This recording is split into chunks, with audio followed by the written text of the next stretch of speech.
Ukitaka ili wewe uweze kuipata pepo ya Allah subhanahu wa ta'ala, uongokewe katika maisha yako, katika amali zako, katika biashara zako, katika maisha yako nyumbani kwako, ittabi'i al-Qur'an, ifuate Qur'an. Wallahi, ifuate Qur'an.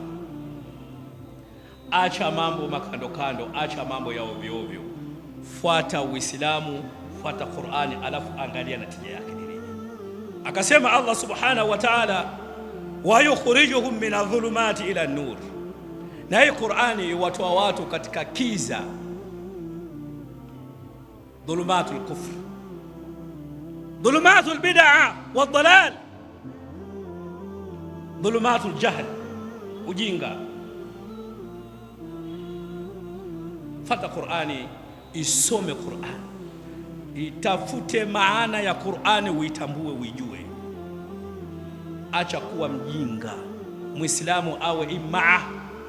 Hata siku moja, maneno Mtume sallallahu alaihi wasallam, la takunu imaa, msiwe watu wa kufuata mkumbo. In ahsana an-nas ahsantu, watu wakifanya mazuri na wewe unasema nafanya mazuri na mimi. Wa in asau asatu, akifanya maovu na wewe unafanya maovu. Ima, si kazi hiyo ya Muislamu. Unaingia katika mambo ya ovyo ovyo, si kazi ya Muislamu. Muislamu mutafakiri, ni mwenye kuwa mwenye fikra, kutafakari mambo. Jambo lolote likifanywa lazima Muislamu aliangalie mada akiba baada, mwisho wa hili ni nini. Kijana wa Kiislamu unakuwa mwenda wazimu, unakuwa mjinga, unakwenda kupoteza maisha yako abathan hivi kijingajinga tu, kwa sababu eti kuna fulani amesema. Usiwe ima, usiwe mpumbavu. Ndio maana tunasema vijana wasome, fanya kazi zako mchana, jioni, pata muda usome Uislamu, usifuate mkumbo. Wengi sasa hivi wamepata vilema kwa sababu ya ima,